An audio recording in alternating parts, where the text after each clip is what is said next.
Play different.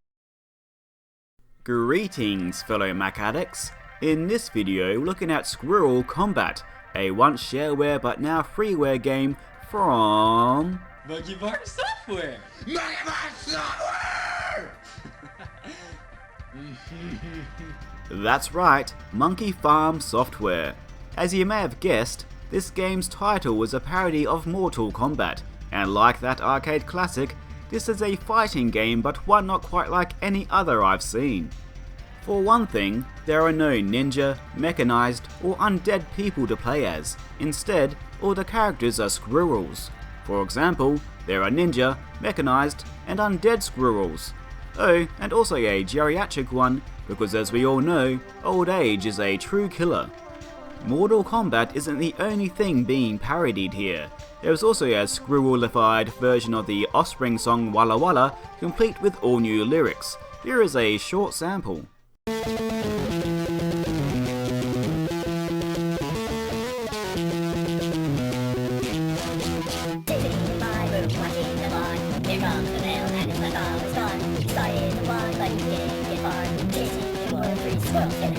This song plays through the entire game and gets a little tiresome, so I'll be turning it off for the rest of the video. Don't fret though, as I'll upload the complete song in a separate video complete with lyrics which were helpfully included with the game. Speaking of the game, let's speak about it. Squirrel Kombat supports 1 to 2 players, but for now we'll focus on the single player mode, which has 3 difficulty settings. Players begin by picking 1 out of 11 squirrels, then can either play a tutorial mode with an idle opponent, have a single battle with another squirrel, or enter tournament mode, which is where the rodent meat of the game is. In this mode, players climb a tournament ladder and face each of the characters, including their own, in a random order, get to the top of the ladder to face a boss who is also a secret playable character, and if you take them out, you win the game. In addition to the fighters I mentioned earlier, there is also a token female squirrel, a white snowy squirrel, a superhero squirrel, a gluttonous squirrel, a partially invisible squirrel, and a speedy squirrel that feels like it's had too much coffee, or too much speed. Say no to drugs, kids. There are buttons for normal kicks, spin kicks, punching, and uppercutting, plus each character has 4 unique special moves. Executing them isn't too difficult, as there are no quarter circle movements here, just things like back forward punch. The game includes a file with all the special moves, which is very helpful, because despite what the game's appearance may suggest, this is no button masher, and if you play against someone who knows the special moves when you don't, you're going to get pummeled. Just like Brett used to pummel me in Soul Calibur on the Dreamcast because I didn't know any of the damn moves. It's not fun if I don't know how to play, Brett. Anyway, like the game it parodies, Squirrel Kombat has blood, but it's pretty cartoony, with just red circles flying out of the characters when hit. If you're squeamish, you can turn the blood yellow or off altogether, which also stops the severed squirrel head that acts as a mouse cursor from squirting blood all over the place. It does remain a severed squirrel head though. I'm sure some of you are wondering if there are fatalities, and sadly, there is not. Okay, so the game has violence like Mortal Kombat, special moves like Mortal Kombat, and a cast of bizarre characters like Mortal Kombat, and, you know, is a fighting game like Mortal Kombat. So does it play like Mortal Kombat? Oh my lordy wordy no. In fact, it doesn't quite play like any other fighting game out there.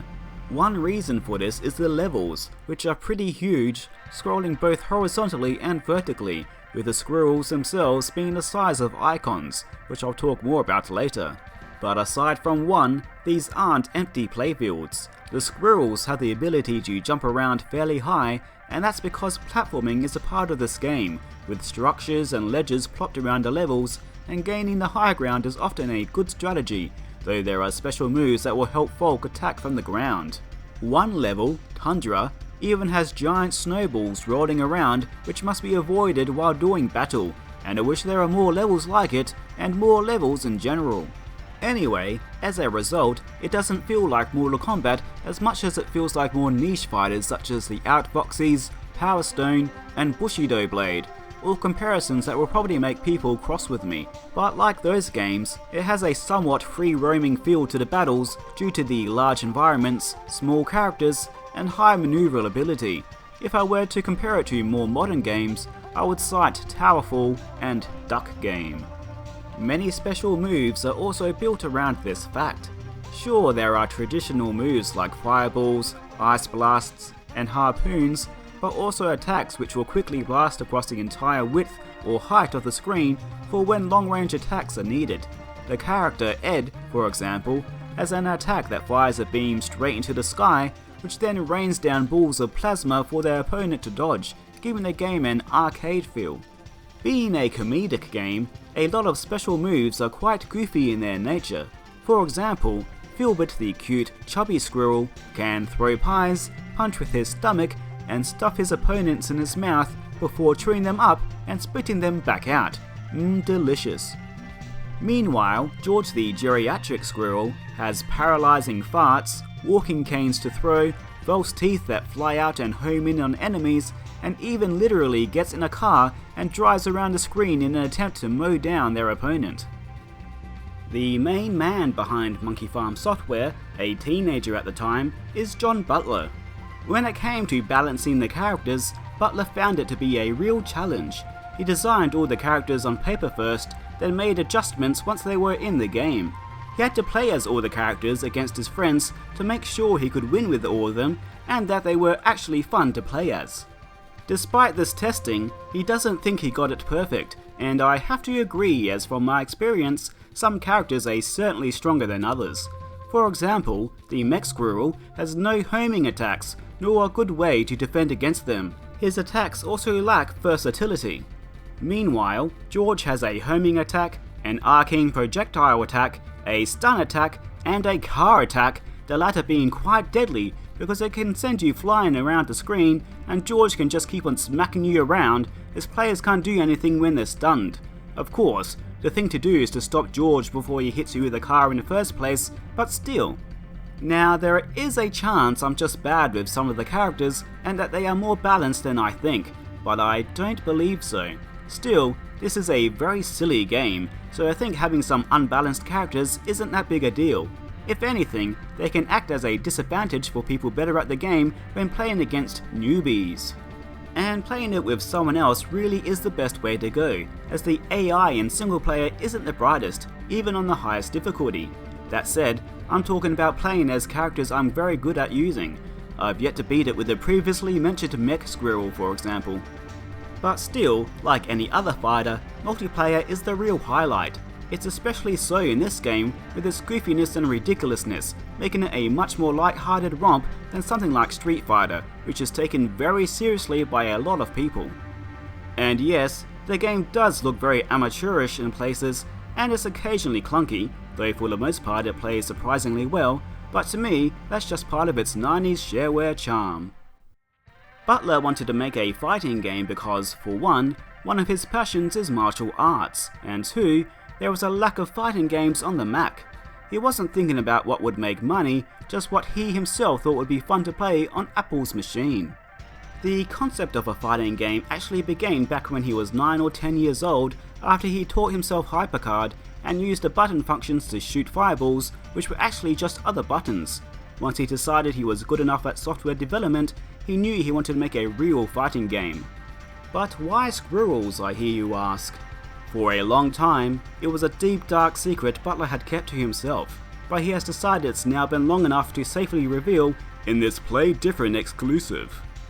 When he was a kid, he enjoyed downloading icon sets, you know, so you could make your hard drive icon look like Bugs Bunny or what have you.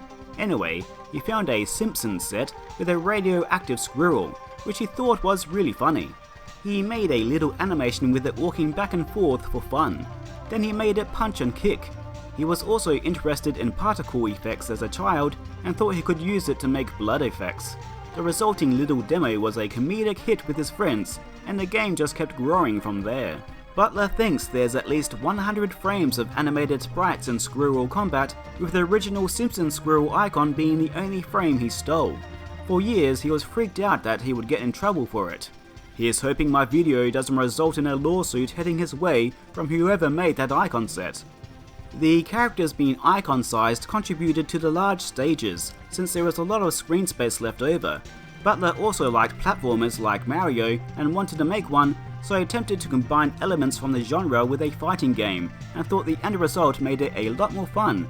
He later became addicted to Smash Bros on the N64 and still plays it with his brother-in-law a few times a year. While I was chatting to him, I asked if he ever considered recording a whole album of Squirrel-themed Offspring parodies. He just laughed at my question, so he must have thought I was joking.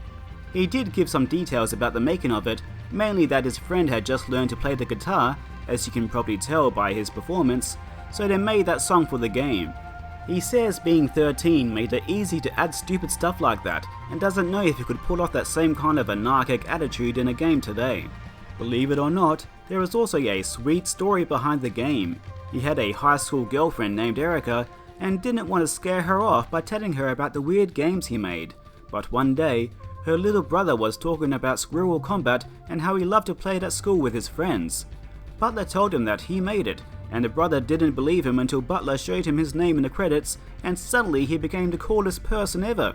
Now Erica knew all about Butler's oddball games, but instead of being scared off, they ended up working on a few games together, Kid Run and Super Kids, which I've already covered.